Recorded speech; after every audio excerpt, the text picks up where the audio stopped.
broad stripes and bright stars through the perilous fight. O'er the ramparts we watched were so gallantly streaming, and the rockets' red glare, the bombs bursting in air, gave proof through the night that our flag was still there. Oh, say does that star-spangled banner yet wave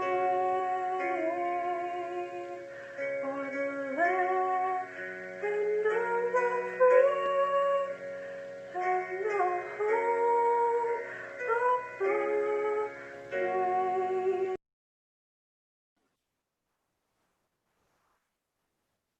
Thank you, Jay, for such a beautiful opening to our closing plenary. Good evening. I'm Rita Panarin's Executive Director of OCA Asian Pacific American Advocates and the moderator for tonight's panel on unpacking bias and systemic inequities. This year has been a tumultuous one for our community, our country, and the entire world. Everyone has been impacted by the pandemic, and no one has been spared. The virus doesn't care who you are or where you come from, what your income is, or your education level. It has shut down our nation's schools, closed the doors of many of our small businesses, thrown our economy into turmoil, and caused millions of people to become unemployed, uncertain about their next meal, and whether they can pay the rent. Now, we've had long-standing systemic inequities and disparities when it comes to access to healthcare, educational opportunities, and economic mobility. COVID-19 didn't cause these inequities, but it exposed them. It put a bright spotlight on who is disadvantaged in our country. It's driven more people into the margins. In addition to the pandemic this year, we also saw the tragic and untimely deaths of Ahmaud Arbery, Breonna Taylor, and George Floyd. Some may say this has reopened deep wounds with regards to public safety and social justice. But I say these wounds for some were never healed. This isn't the first time we've seen Black lives ended too soon, tragically, and with injustice. 6 years ago, we heard Eric Garner cry out, "I can't breathe," 11 times before he died. 6 years ago, there were also protests across the country. But now, 6 years later, we are still in many ways in the same place we were before in regards to deep-seated systemic inequities and racism. We have a long way to go on the path for justice. One step along the way to addressing the inequities and racism that we see and feel so keenly during these times is an assessment of our own bias, our own prejudice, and how they serve as barriers to our empowerment and allyships. So let me introduce our speakers for tonight's panel. First, we're so pleased to have Bill Lan Lee. He's been a civil rights lawyer for the past 5 decades and previously served as Assistant Attorney General for Civil Rights under the Clinton administration. Bill has an impressive background, including being honored by OCA twice as a pioneer and outstanding advocate. He's an exemplary model of allyship between the Black and Asian American and Pacific Islander community. Next, we also have Jessica Aiden Lee, Chapter President of OCA East Bay. She is a fierce and vocal social justice activist, leadership coach, and consultant on diversity, equity, inclusion, and belonging. For the past 2 decades, she's worked to end gender-based violence and create social impact through leadership development and within communities of color. And last but not least, I've worked with our next panelist, Minnie Timaraju, who's currently the Executive Director of the Diversity and Inclusion Team for Comcast NBC Universal. Before that, Minnie mobilized women across the country for Hillary Clinton's historic presidential run. She also served as National Director for the National Council for Asian Pacific Americans. And for all the working mom advocates out there like me, I have to mention that Minnie is so dedicated to social justice that she brought her 2 babies in a double stroller to OCA's convention in Houston last year. So with that note, let's start off with Bill though. I do want you to tell us about your work and include in that, if you can, Examples of bias that you've seen, especially anti-Blackness, and where it comes from.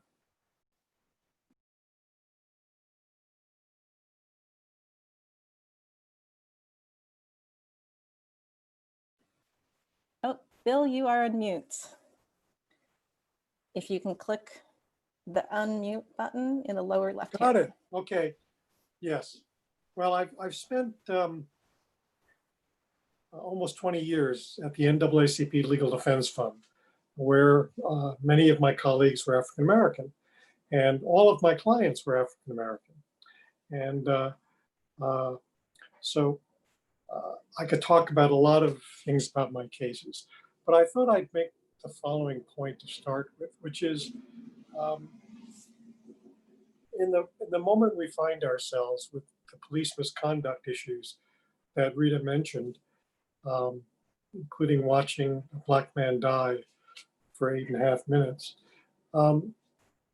what we're missing is something important. What we have now are demonstrations, and we had them really heatedly, and now we still have demonstrations. But demonstrations are only one part of the historic civil rights movement. There's the legal aspect with legal actions, and then there's legislation, and then there's lobbying and all those other things. But we're only seeing demonstrations. And I think it sells the civil rights movement short to not talk about some of those other things. But the reason we don't have any, what I think is really important for police misconduct is we don't have any lawsuit or judicial enforcement action by the United States Department of Justice.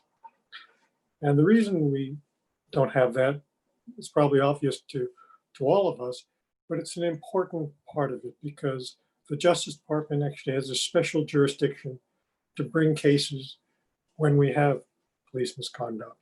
And I've brought some of those cases, and it's all very important. But to your point about touching bases, I spent half my career at the NAACP Legal Defense Fund. I'm on the board of the Mexican American Legal Defense Fund, and on the board of a disability rights outfit as well.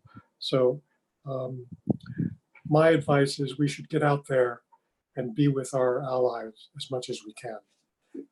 You wanted me to talk about, Rita, could you give me a prompt as to what exactly you want me to talk about now? Well, sure. I did want you to just go over a little bit about your time working on some of those racial discrimination cases, especially the LAPD case. Well, I brought several LAPD cases. Let me talk about the one that I brought when I was before the Justice Department. And the issue there was that the lower ranking officers couldn't get promoted. And that was true for African Americans. It was true for Latinos. It was true for Asians. And so we brought a case at the NAACP Legal Defense Fund's office in Los Angeles for all three groups. And because we're challenging common barriers to promotions.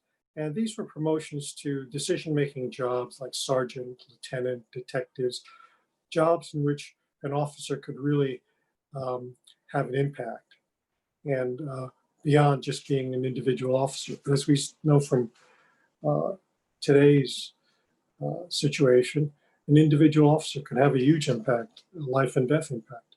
But I thought that that was an important case to bring because it makes the point that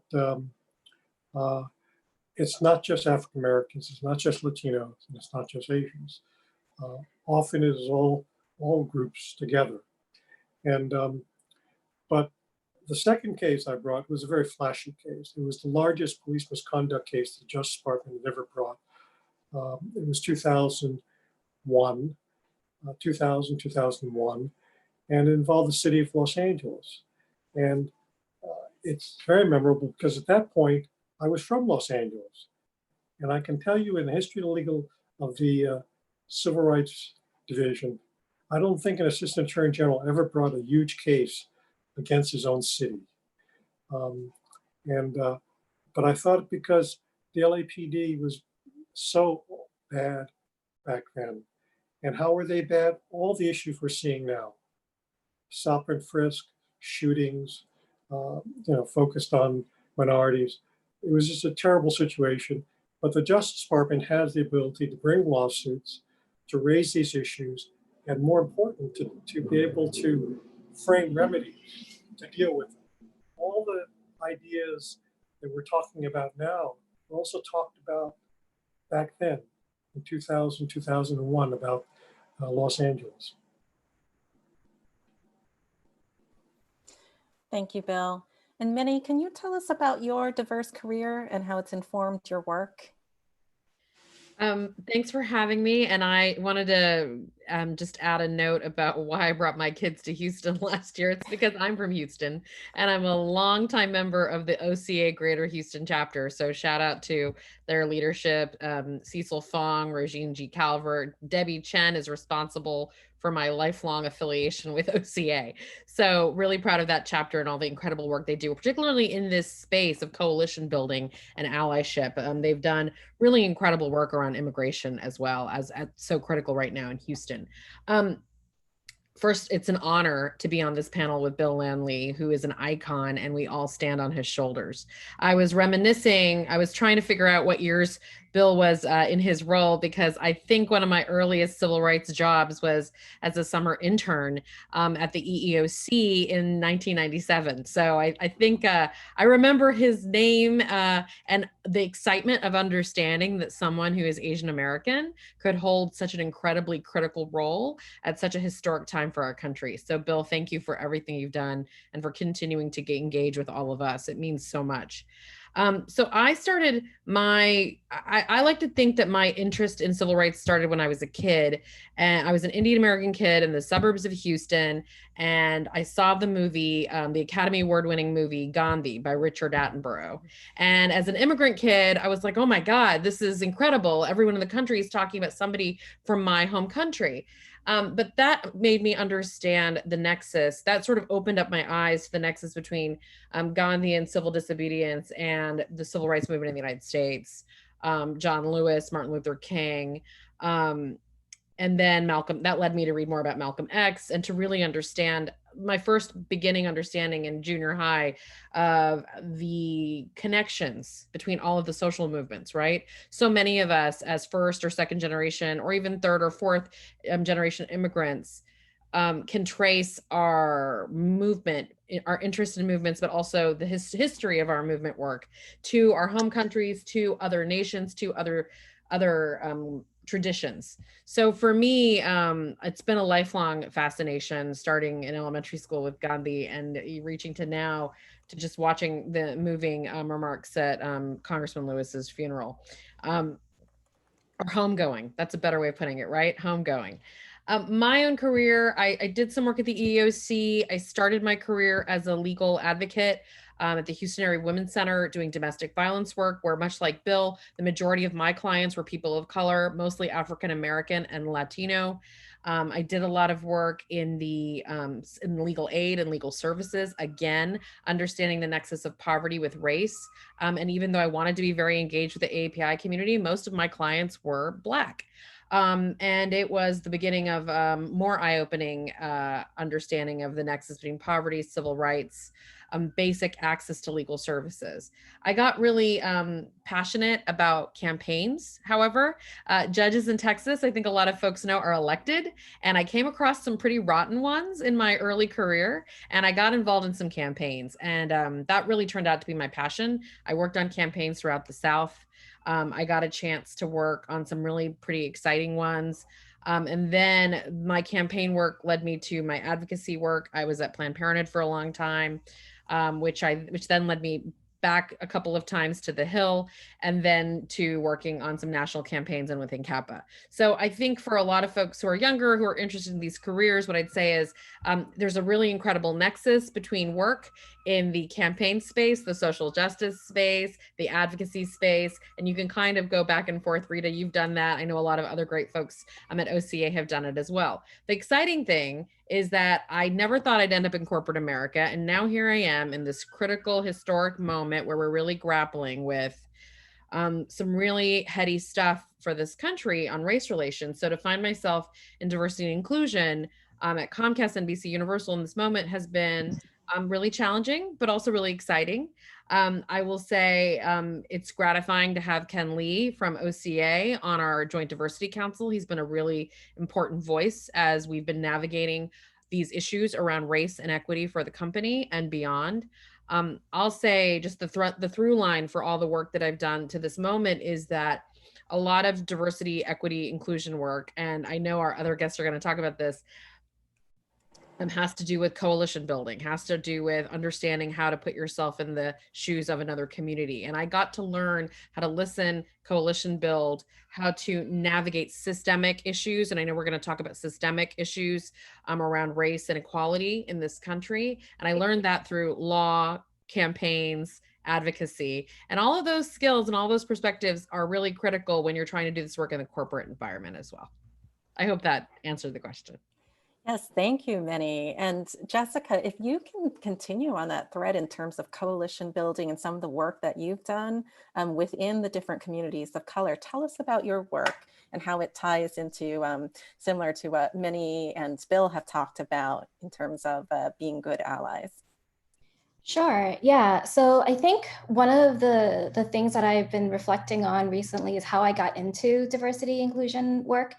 And I feel like, you know, for those of us who are parents, who are raising kids at home, like I feel like I have always been in that work. And it started even before I really learned what race was or what color was. And it's so critical for us to be able to talk to young children about these issues before they formulated some of their biases, because bias is something that's taught, right? And so, you know, one of my earliest memories of doing sort of coalition work or even like raising awareness was when I was, I grew up in New York City and I went to a Beacon Center after school. And there was a group of preteens and teenagers that were convened specifically to do presentations in the faith-based community, at other community centers, at senior centers about race issues. I didn't know what it was. I was like, oh, that was cool. You know, like someone asked me to join, I followed my friends, right? And what it ended up becoming was that we would go around and we would recite different poems. So like Maya Angelou's poems, and then we would have a discussion about how that made people feel. And that really got the conversations going, especially with people who are not from, you know, those communities. And our group was primarily made up of, I was the only Asian kid, but we had Black, African-American, and Latinx kids in that group. And we would, you know, we're all ages 13 to 18, and we would just, you know, gather and actually talk about those issues. And so I think that, you know, having that background and growing up with that experience really embedded in me the need to like understand what it's like to work with other communities. And so, you know, throughout my professional career, I've always sort of been in a more community outreach advocacy role. So when I was working with the International Rescue Committee in Baltimore doing refugee resettlement, it was about raising awareness about the Iraqis, the Burmese, the Congolese who were being resettled in those communities. And then when I became an ED of a domestic violence program in Washington, DC, you know, it was really hard as an Asian American to prove to funders why Asian Americans needed to be funded, or that we even existed as a population, or that there was, you know, even domestic violence, and that our community has one of the highest rates of domestic and sexual violence for women.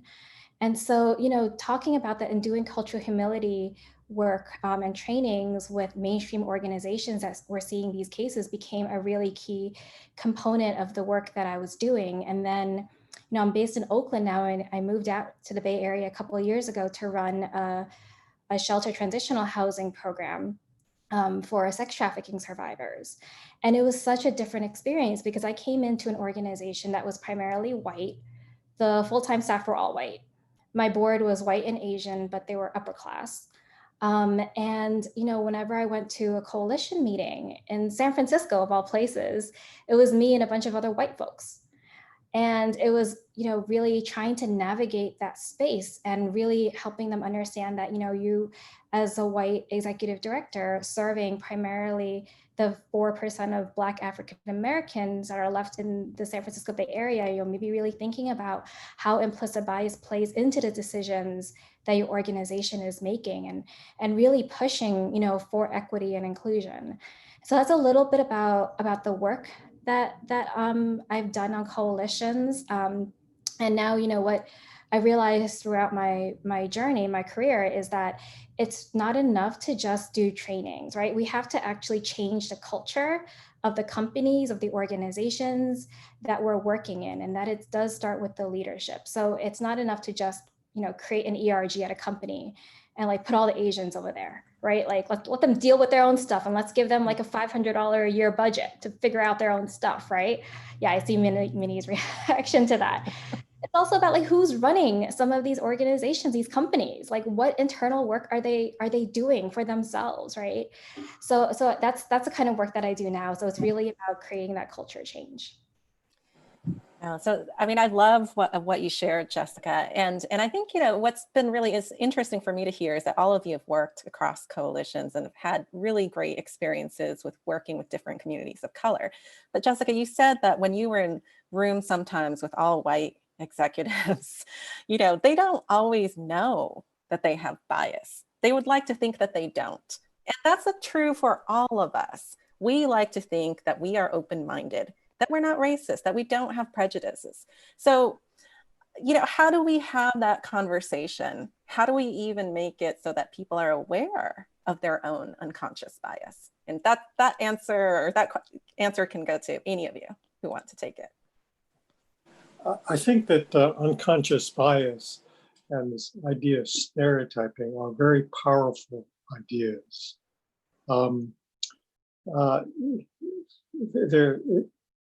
There's social science studies that are actually pretty interesting.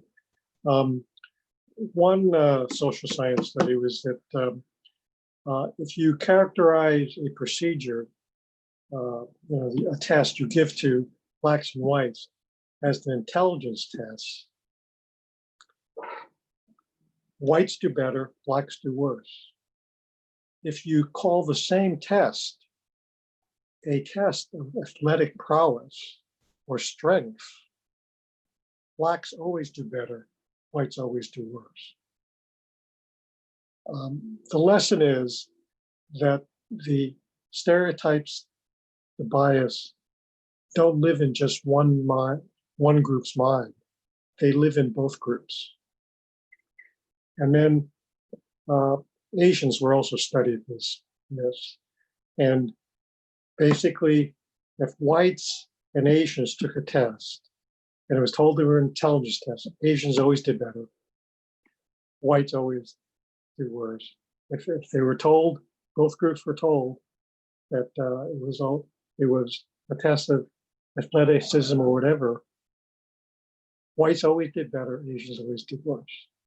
So it's like what we carry around our heads and in our emotions are the sum of our history and our culture as a society, as a country.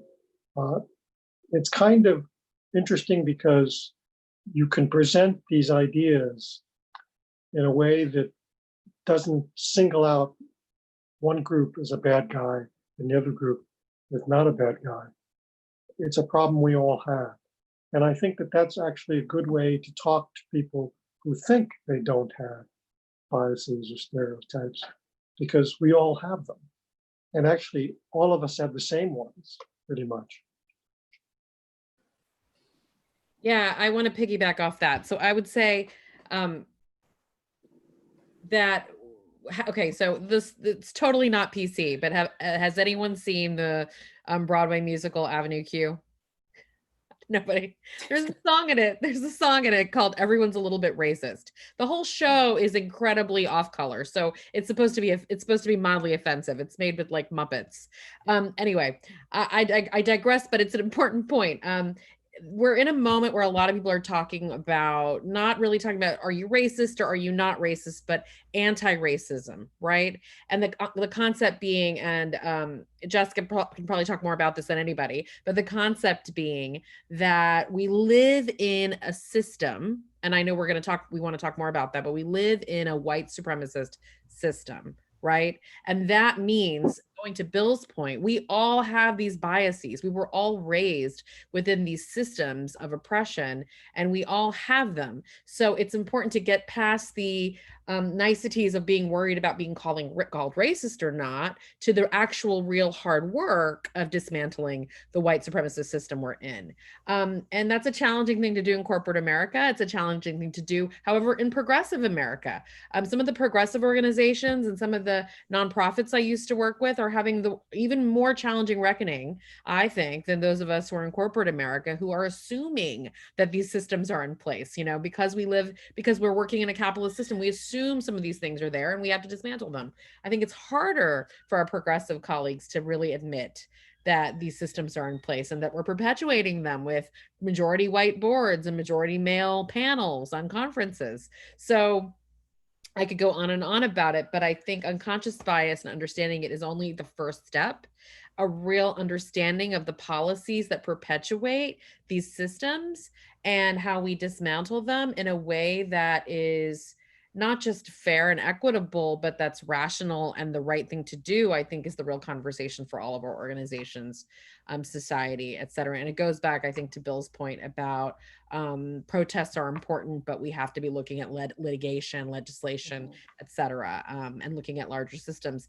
And so one of the things we did at Comcast, we started a D&I speaker series, and our chief diversity officer, who is a white woman, sat down for an hour-long conversation with Dr. Ibram Kendi, Professor Ibram X. Kendi, who wrote How to Be Anti-Racist. And it was just the first step. We're doing a series throughout the summer, and we're building mandatory anti-racism curriculum for our employees. And we thought it was really important to start with him and to start with that discussion, because we get way too much defensiveness. I'm not racist. I can't be racist. My cousin is Black.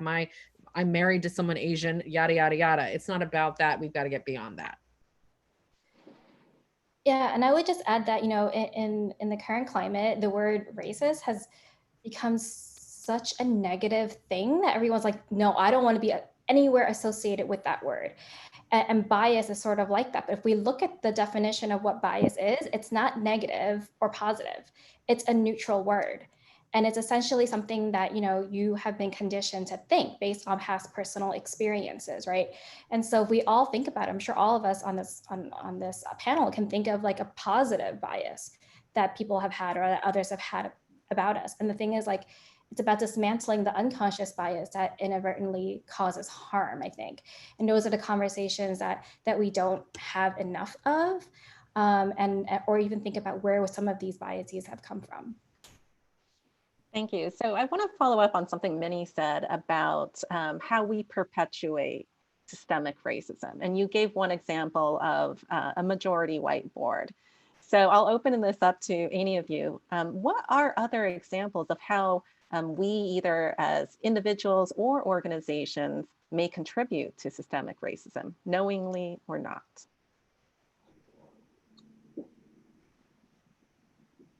I think the all-white board is a great paradigm, because there are many all-white boards and the equivalent in our society. I mean, white people make many of the decisions. Well, they make most of the decisions that count. And I guess the trick is to be able to address those issues without sounding like you're a crazy person or that you're paranoid.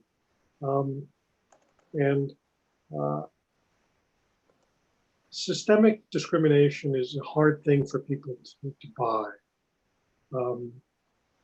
Let's say in a lawsuit world where you allege systemic discrimination, the first thing people say is, "But I'm not a racist," and you know, it's because they think you're targeting them, and really what you're targeting is a system in which they grew up in as well as you, and that these assumptions that we make about people can be deadly. I mean, the assumptions that were made about, George Floyd.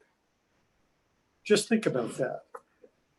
On the other hand, the group that has as much, I wouldn't say as much, but has as many problems with police misconduct because of the assumptions and the biases as people with disabilities. It'd be shocking.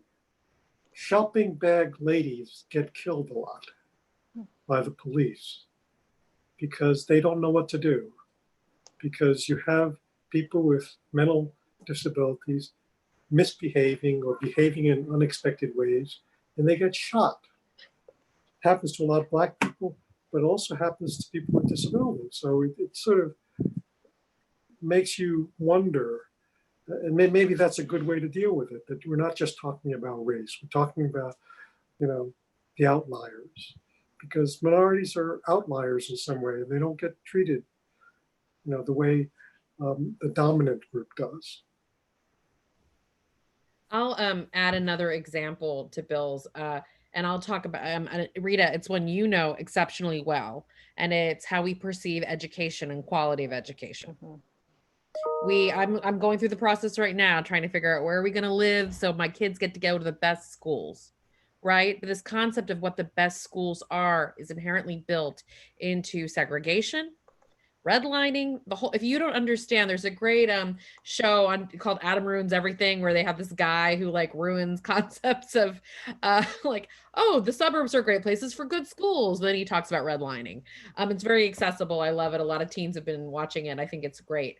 But if you don't understand the history of why suburbs have great schools or why certain academic institutions are prestigious, right? It builds into the whole pipeline of, well, I want somebody who's a top-notch executive with an Ivy League education. Well, why? Why is that inherently a better education for an executive? Why Wharton versus University of Texas, for example?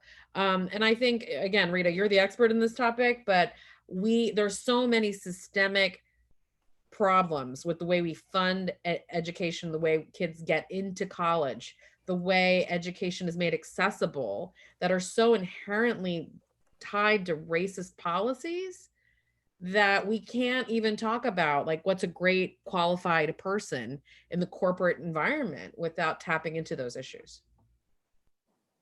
Yeah, and I'll just, add onto your point, Minnie, about the education system. I mean, one of the things that we think about, like as a first generation immigrant, my parents were like, okay, we're gonna come to this country so that you can have freedom and so you can go to good schools. And by good schools, they meant like Harvard or Yale, because they believed that that was the best education.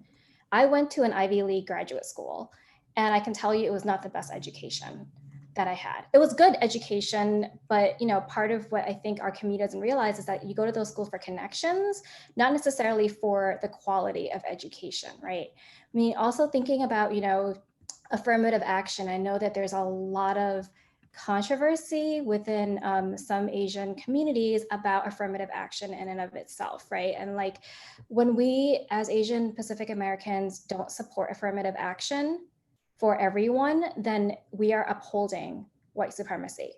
Because what we're really saying is like, because the arguments around affirmative action are like, well, Asians need to go to the Ivy Leagues, and then on the West Coast, they need to go to Berkeley and USC and UCLA, as those were the only schools in the world. But also it's like saying, we're okay with the number of slots you've given us for all minorities. Why not actually open up 100% of the slots of the school versus have us fight against each other? And that is actually the strategy that white supremacy and white power uses to keep us pitted against each other.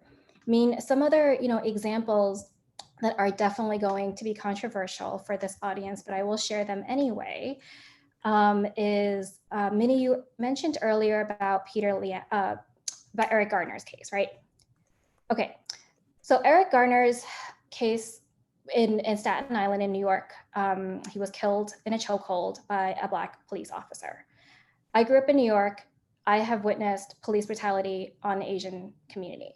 So a chokehold, that was not a surprise to me.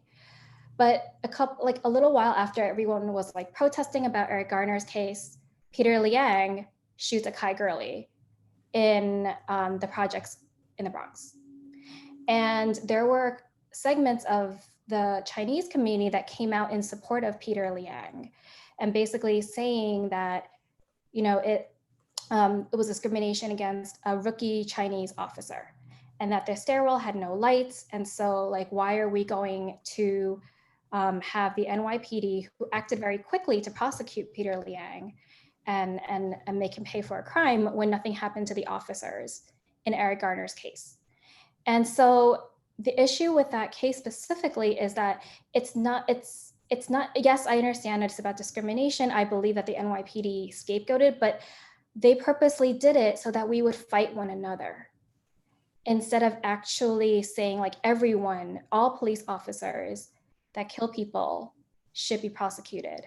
And in the Peter Liang case, one of the things that's not discussed is that Peter Liang did not call for help.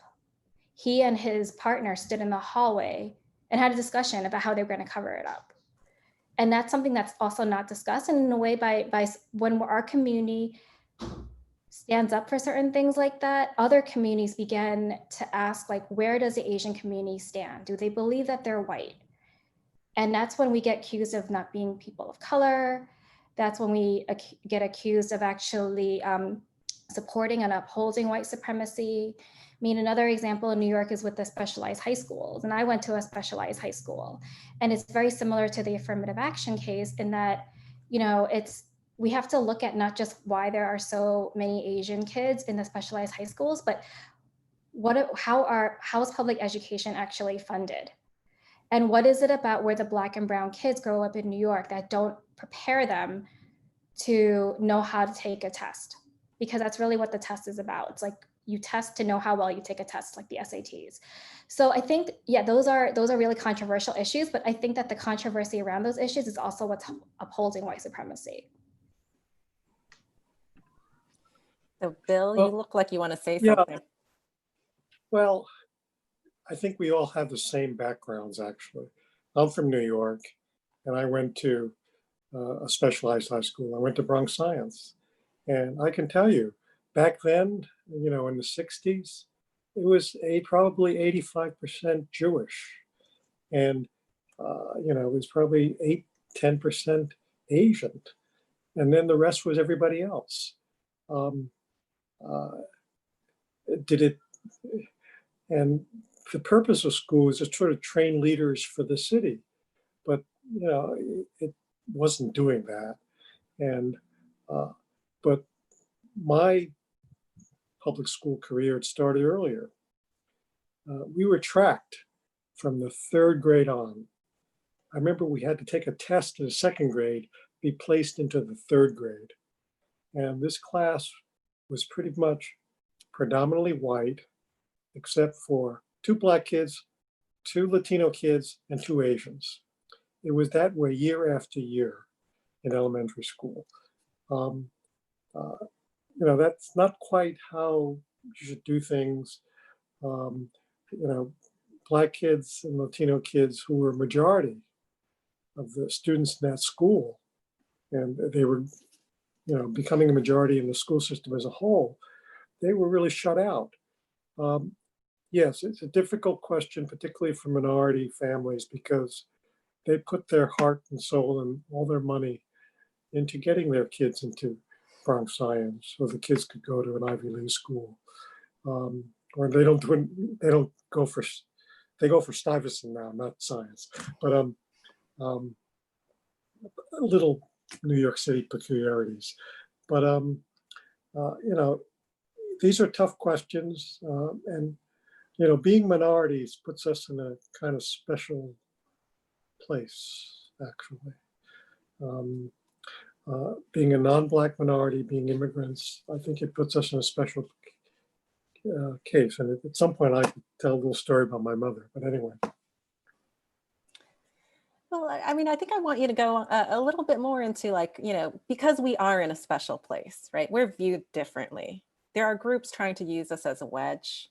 There are groups trying to make us, you know, given the model minority myth, trying to get other immigrant communities to really fight against us for resources, or we're used as an excuse for why, for pointing out how they should be working harder and smarter instead of giving resources. So, talk about that a little bit, and how do you think we can overcome that as advocates when we're having conversations about who we are? We should be honest. Asian kids do well because our families are such that a lot of time and effort in our lives, in our childhoods, went into doing well and studying. And it's not true for other communities. And, we ought to fess up to the fact that, we're products of these, let's say my family, these parents who spoke broken English, but wouldn't dream of doing anything but make sure that I did very well in school. Year after year, well, day after day, month after month, it was, and that kind of drive is not atypical of immigrant Asian families, and not just Asian families. And it's, my kids who grew up in Berkeley said the most driven kids in their world were Iranian kids, because the pressure on them was much worse than on Chinese families or Asian families. But we should fess up to that. Is it fair to make a future turn on one standardized test?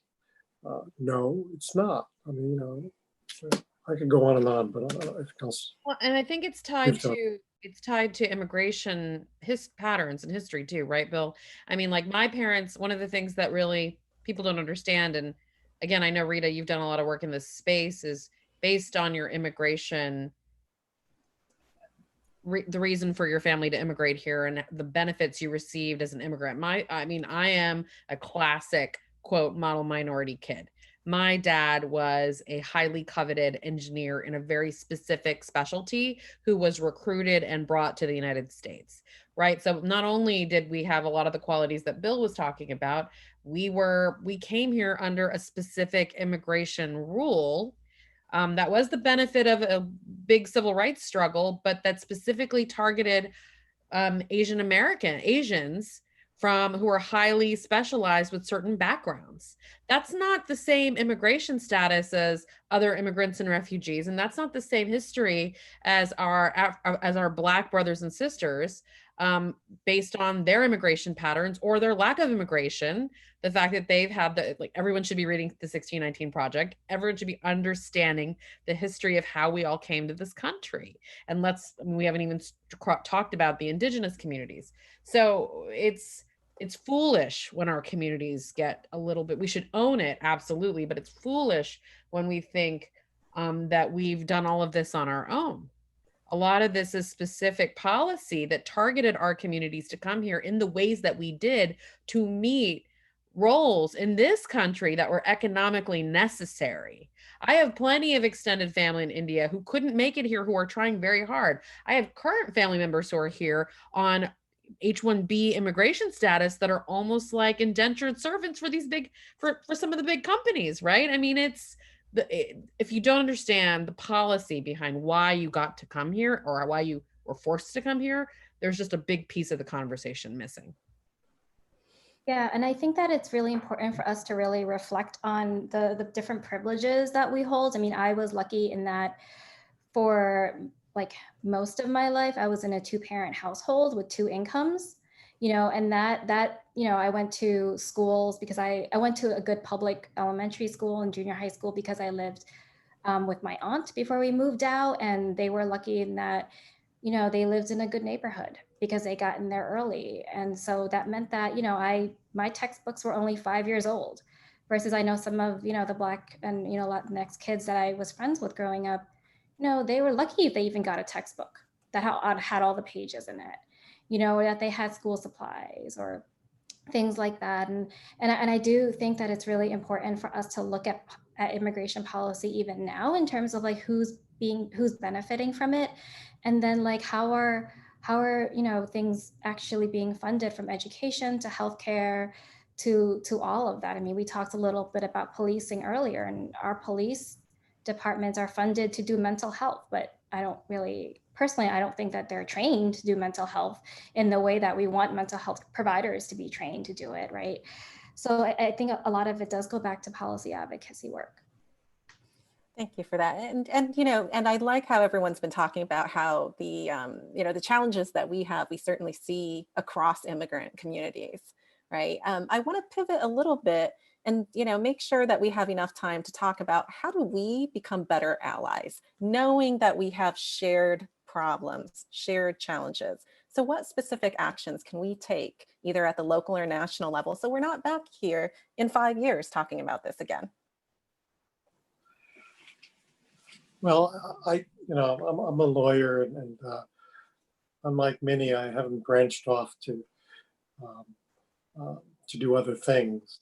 And lawyers care about precedent, and it isn't true that civil rights was only a movement of African Americans. I learned this because one of the first cases I had when I was at the NAC Legal Defense Fund was actually the amicus brief in the Bakke versus UC Regents case on affirmative action. And California hardly had any Black people until after the Second World War.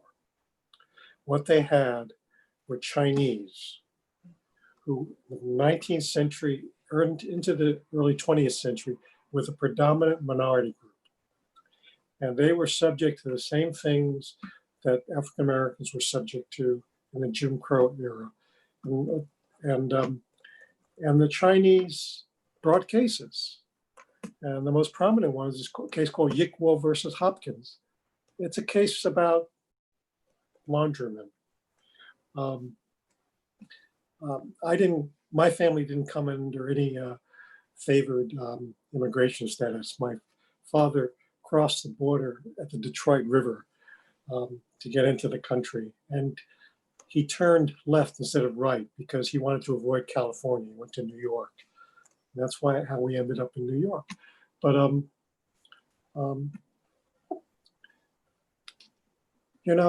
it's the special role that we have as immigrants. I think we can talk about this history. Now, for African-American lawyers, let's say in the 1930s, 1940s, when there were hardly any favorable civil rights precedents, Yickwo versus Hopkins was important. Although it had been brought by a bunch of laundrymen in San Francisco's Chinatown and was decided in 1886, it was a case that had to do with, it's sort of boring to put it this way, laundries in wooden structures. Basically, all laundries in the 19th century in San Francisco were in wooden buildings. And the law said you couldn't have laundries in wooden buildings.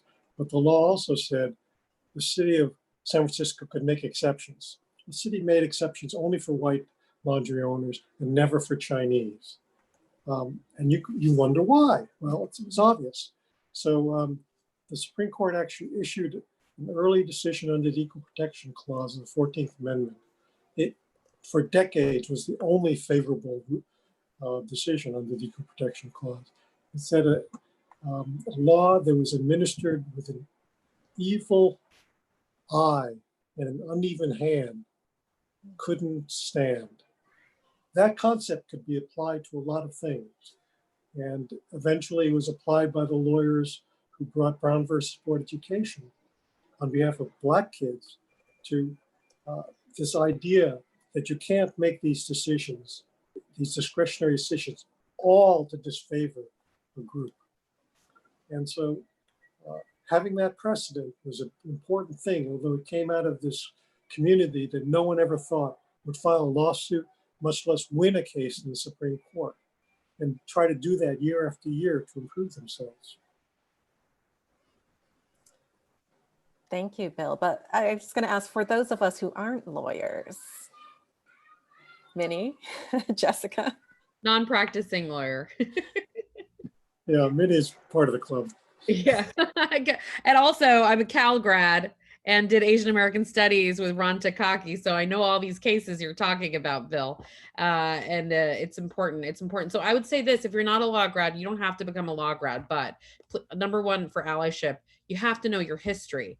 So there's a really, you don't have to be an Asian American Studies student at UC Berkeley to know it. You can go, I mean, I think OCA has done a great job of promoting the PBS series that just ran, which was fantastic. I watched it and I learned a lot that I didn't learn in college.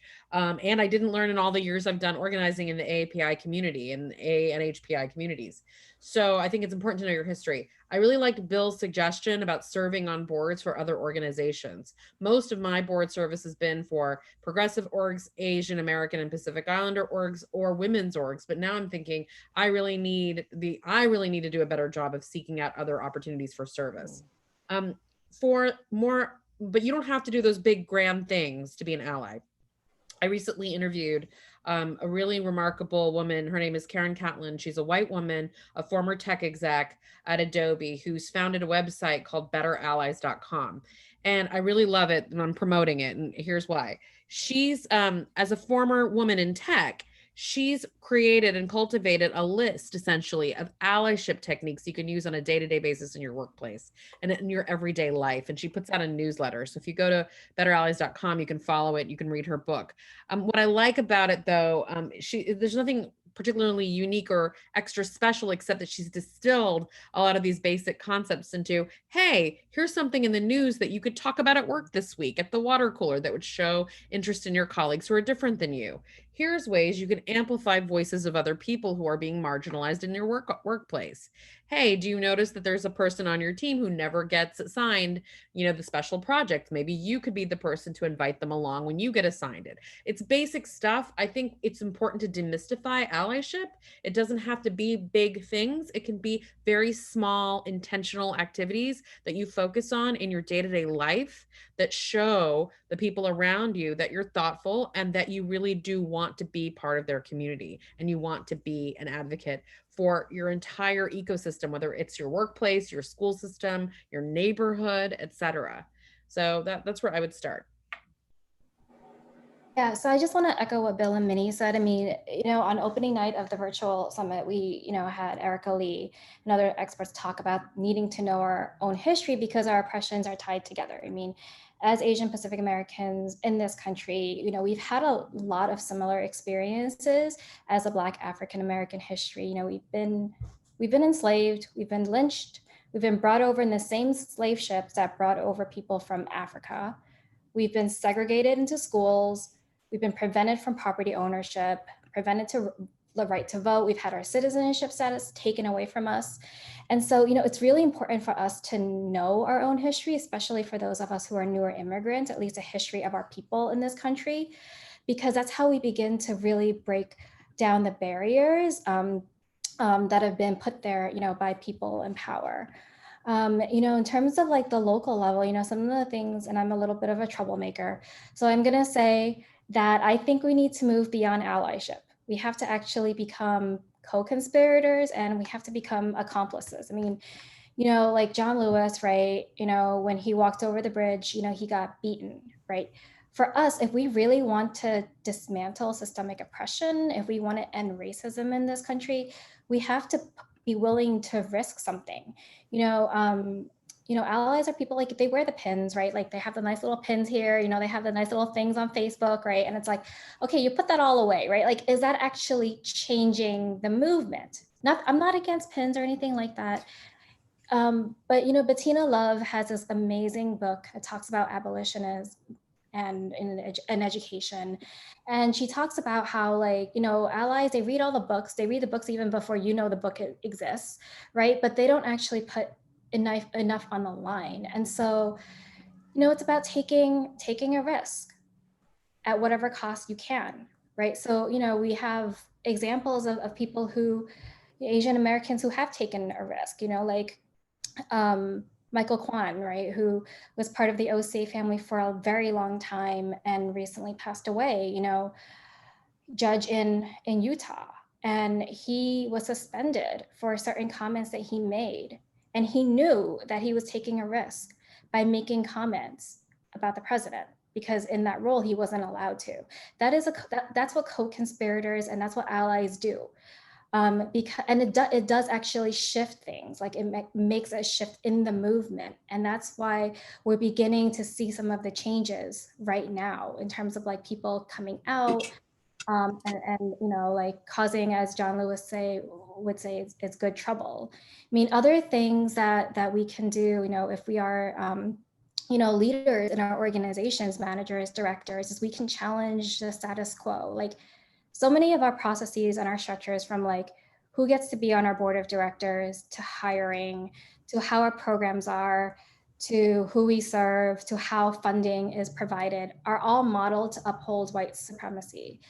You know, so why is it, for example, in hiring, you know, why do we value a bachelor's degree over lived experiences?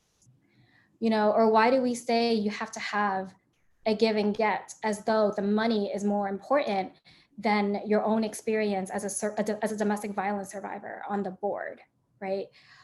So just really thinking about like how do we actually change up some of those systems so that we actually are more equitable and inclusive, and we provide spaces where people belong. You know, and then locally, the East Bay chapter, which covers Oakland, Alameda County, and Contra Costa County, we are beginning to highlight businesses, Asian American businesses, that are actively supporting Black Lives Matter, you know, giving them the marketing and the promotion that they need during COVID-19. We're also, you know, beginning to work with some of our local Oakland Asian Cultural Center to do an anti-racism series, and including people who, you know, are elders who don't speak English, and having those conversations in their native language. I mean, there are so many things that I feel like we can do in order to make change. Thank you, Jessica. And actually that pivots perfectly into the next question that I was going to ask, which is from one of our attendees. And this is open to Bill and Minnie. So the question is, it's difficult enough to get Asian American Pacific Islanders to advocate for ourselves. How can we engage them as allies to other communities? And I'm going to add in here the phrase from John Lewis, to get them to do good trouble. Hello? Yes. Bill, are you trying to say something? Is he frozen? I think he's frozen. Here he is. Yeah. Well, maybe I should just start talking. Immigration, for instance. I think, I suspect about years ago talking to a Latino lawyer about and the then current issues of how people get into the country. Well, the Chinese were experts at getting in the country because there was something called the Chinese Exclusion Act. You couldn't get in legitimately, you had to. Everything that's happening with DACA and then the just across the board on immigration deportation are all things that happen to Chinese in various ways.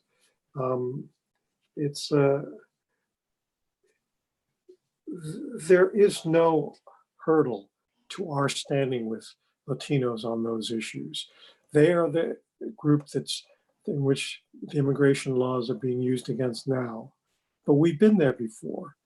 And police misconduct, we've been there, you know, issue after issue. And I think we just have to be able to talk about what it is in our history that is a common cause with whatever group we're talking about. In my work at the Legal Defense Fund, case after case, you could imagine that happening to Asians. And, you know, my parents didn't always understand what work I was doing at the NAACP Legal Defense Fund. And then I ended up helping her write a case book, and I gave a copy to my father. And he saw, oh, NAACP, what does that mean? It was only 10 years after I'd started working there.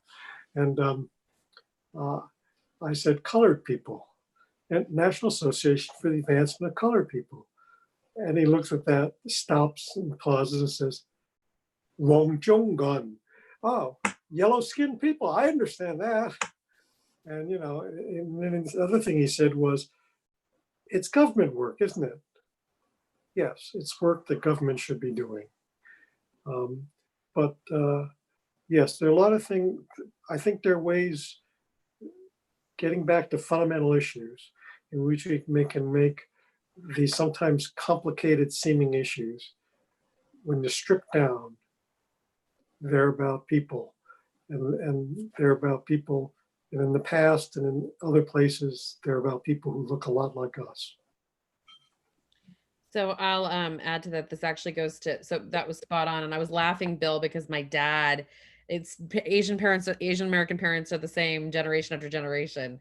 It's still the best job I've ever had was when I worked for the government, and it was a political appointment. So my dad was like, you have a government job now. Oh, it's such a good job. And I'm like, I could get fired at any time. I work for a congressman. In fact, that guy has to run for re-election every 2 years. But it's a great, our parents, and when I first explained people of color to my parents, they were like, well, that's not us. So it was a different generation and a different time when I first came back from Berkeley and said, you know, we're people of color. And they're like, well, we're not people of color. That's Black people. So there's been a whole education over the years with my parents about these issues. And now they're very proud of the work we do, I've done. But I'll piggyback on what Bill said. I think it's about, and it's what actually it's Jessica's point. It's about understanding our shared histories of oppression. So yes, it's incredibly hard to motivate, especially first and second generation immigrants, to get engaged politically. The most important point is to draw the line and to understand that we're all in the same boat. That one group's oppression is a shared oppression. And what's happening to immigrants on the border right now could be happening to us. Again, it goes back to understanding our history, what happened to Japanese Americans in this country, what happened to Chinese Americans, South Asian Americans over the years. We are living in such we're living in such a terrifying moment. I was gonna say interesting, it's actually terrifying, where it's painfully easy to make these points of shared oppression. So we should be doing that as a motivating factor for organizing. It's incredibly easy to show how you could go from point A to point B quickly in this country. Somebody talked about the gun violence movement today to me, and they were talking about the day that we let kids, and this is my opinion, the day we let kids go back to school after mass shootings was the day that we allowed kids to go back to school when the coronavirus is rampant in schools. Right? I mean, it's we're in a moment where it's so easy to draw the lines between all of our communities and these policies or lack of policies to protect our communities, and discrimination based on income, immigration status, race. So if we're not trying to draw those parallels for our communities, we're being irresponsible. It's actually, they've made it incredibly easy for us. So we should be making the obvious connections. All right. So I love what both you, Minnie, and Bill talked about in terms of like our parents and how do we talk to them. And this was a question offered also by an attendee, that this is very much a generational issue in terms of the gap in knowledge and motivation. How do the younger community members, how do we have these conversations with our elders? What tips and tricks would you give? I'll say first. Oh, go ahead, Bill. You go ahead. You go ahead. I was just going to say first. I want to piggyback on you. Okay. I would say first, understand that things like anti-Blackness are a universal phenomenon. So it's important to approach our elders with empathy for what they're dealing with. Okay. So, I mean, I joke about my father making that comment in the, early 90s when I came home all fired up from my Berkeley Asian American 101 class, and him being completely confounded about why I would call myself a person of color. That's because we live in a system across the world that perpetuates anti-Blackness. So he had already received those ideas as an Indian kid in India, studying about, and with his inferences about what he learned about the United States. and understanding that, you know, he was a product of a British education in India, a colonial system. So first, we just have to approach them with compassion. It's important not to be too judgmental of the systems that they grew up in as well. And then I think it takes a lot of patience and education. I mean, I think when I was an 18-year-old, I didn't have a lot of patience. I was pretty strident and I argued with them a lot, and both of my parents. But over the course of time, like anything else with human, in this great human experiment, it's about exposure. So it's about identifying people in your life that you love, and that are your neighbors and your friends and your teachers who are different, and making sure that your family understands how much they enriched your life. And so for me, I think the best case of that was when I was really grappling with, you know, close friends who were gay, and my parents not having any concept of or understanding. Not to say anti-Blackness is the same thing as um, anti-LGBTQ plus discrimination, but there's a continuum in our communities. Um, and I've always just tried to make sure that the people that I love in my life who are different and present challenges for my parents or my elders, and that my family gets to know them. And that's to me the most direct way to address it, with our elders, is to make sure they are meeting and understanding that when we integrate our lives, when we go out into the world and we meet amazing people, we bring those people back into our communities and our families. We don't it's tempting, I think, especially for a lot of us who have these multicultural identities, to segregate our personal lives and our family lives from our political lives, from our community and our professional. It's important that we not do that. Our families need to be integrated into our lives with the rest of us. Well, it's always difficult to talk to your parents. I have found that the most useful way to talk to them when they were both alive was to quote themselves to them. And luckily, I had a good recollection of all the things they ever told me.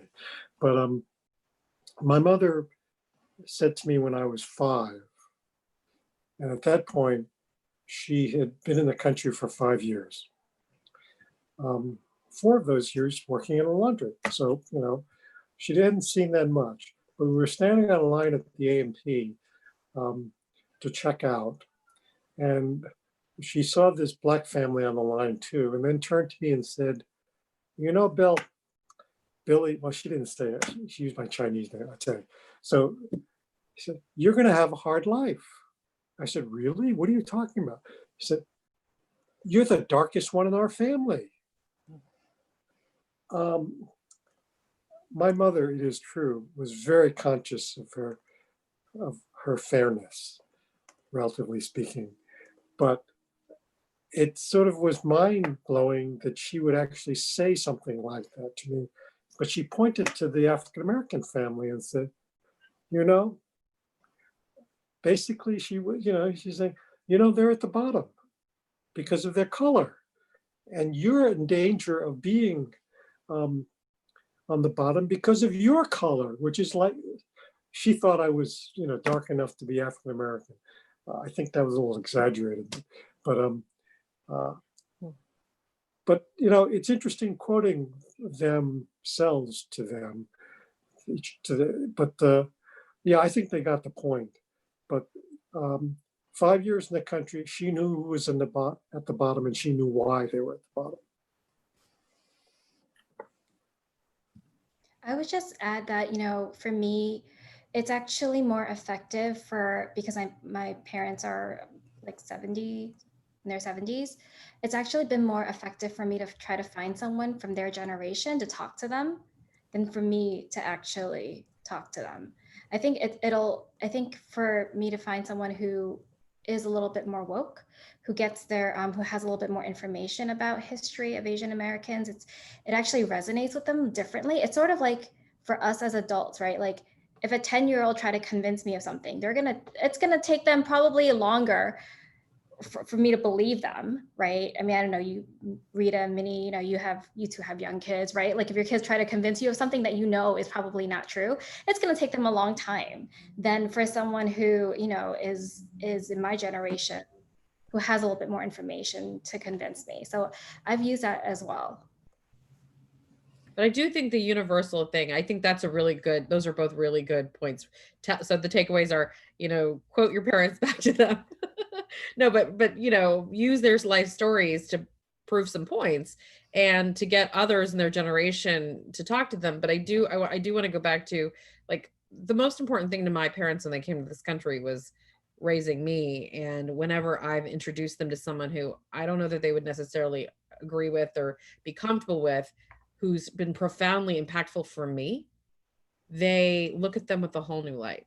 And I think a lot of our families have that in common. We have boundless love and protectiveness of our own kids.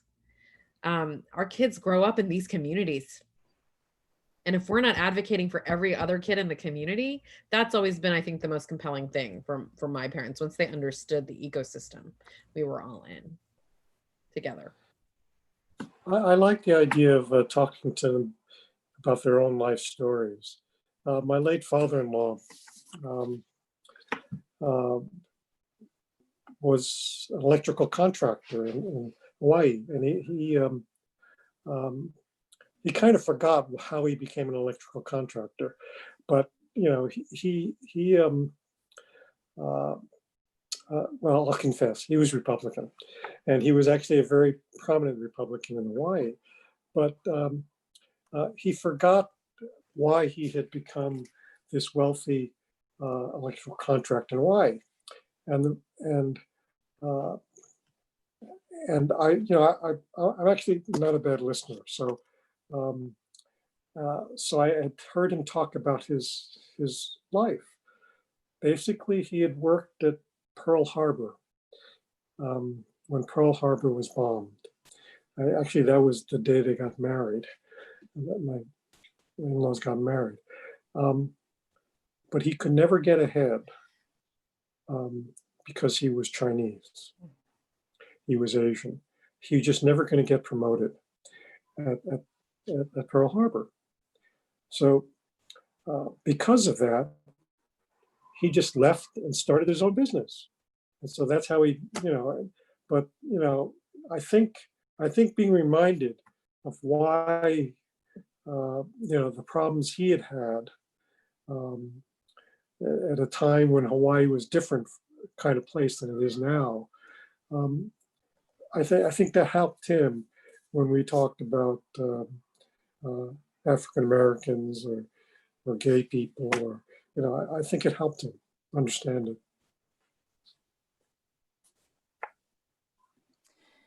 Thank you so much for that, Bill. I really don't want to cut this conversation short, but we are running out of time. But I do want to give each of you a minute to leave one last thought you want our audience to take away from this conversation. And Jessica, since I think we started with you last, so let me start with you this time. Yeah, so I would just say, keep learning, keep making good trouble, challenge the status quo. And, for a lot of the young people that have been involved in the protests, one of the things that John Lewis said, one of the last things that he said on a Zoom call was that, we're going to make it, it's going to be okay.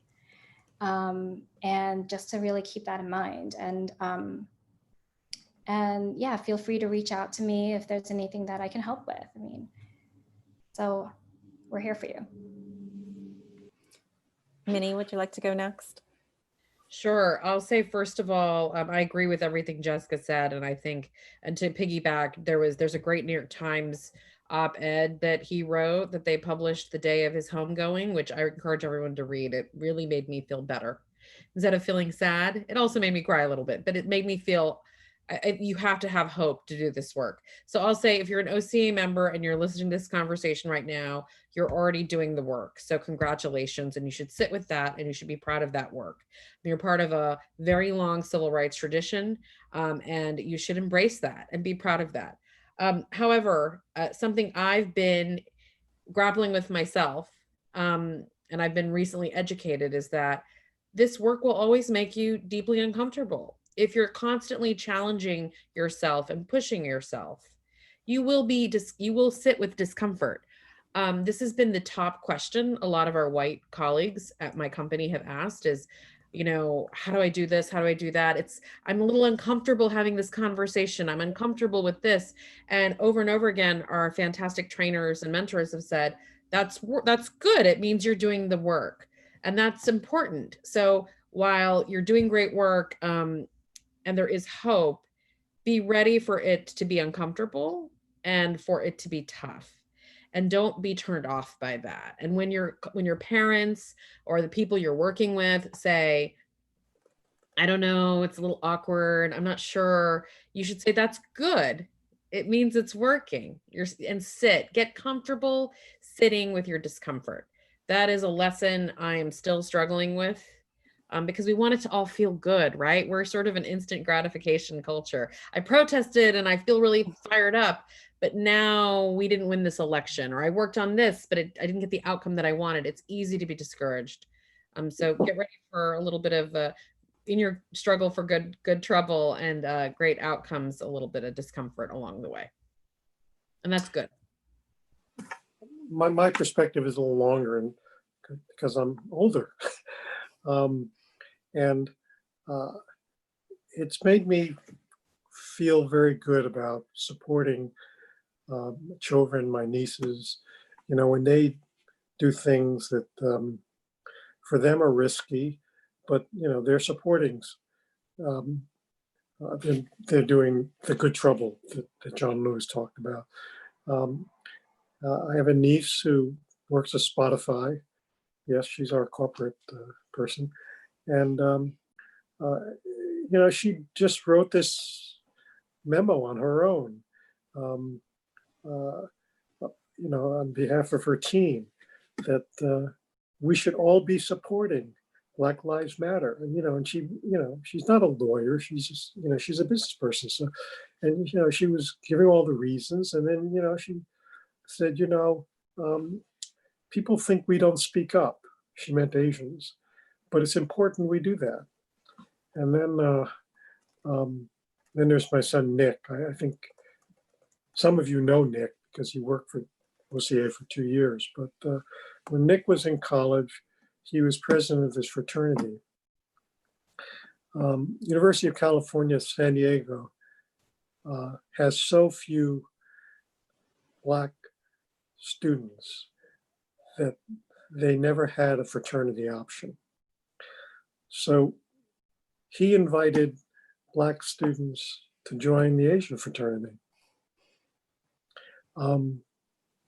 I thought that was really great. I mean, I've encouraged both Katie, my niece, and Nick when they do things that, you know, probably for them they think are risky kinds of things to do, but you know, but from my perspective, you know, so we can encourage good work as well, and not just do it. I wanted to make that point. Thank you. And what an amazing conversation. I've learned so much here, and I think everybody here has, about how to talk about unconscious bias, anti-Blackness, and what we can do to address those things, like quoting our parents back to them. I think that's brilliant. You know, I really appreciate how Jessica shared that we need to start the conversation early with race issues because bias is taught. And I love what she said about how we need to move past allyship to become co-conspirators, that we have to be willing to risk something.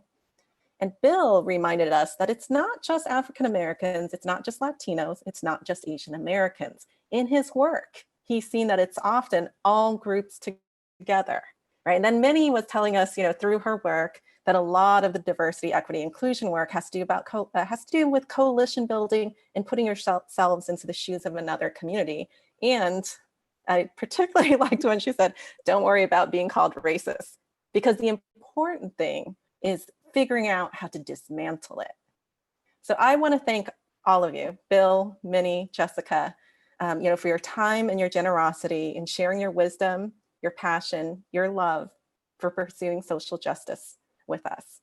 I'm going to challenge everybody who's listening to take at least one thing that you've learned from this and think about how you can challenge your own unconscious bias, your own prejudice, how you can feel discomfort, as Minnie said, and empower yourself to be a better and stronger ally or co-conspirator in addressing systemic inequities and racism. Now, if you've enjoyed this panel, please consider giving a donation to OCA. We're out of time, so I'm not going to give you the entire talk about that. There is a donate button. We have an auction going on. I don't think anyone's bid yet on the talk with the mayor of Sacramento. I encourage you to do that. That should be very exciting. And I want to say, stay with us. We have some fabulous entertainment coming on board with East-West players. And then after that programming, we do have an award ceremony for the Unsung Heroes and the OCA Chapter of the Year, where we recognize 5 individuals who've gone above and beyond in their service to their community, as well as the OCA chapters who've really excelled in community building and innovating in their programs, outreach, and advocacy. And last but not least, as Minnie said, that PBS documentary was amazing, and we are showing 2 of the 5-part series tonight in an hour and a half. So thank you, and enjoy the rest of our program.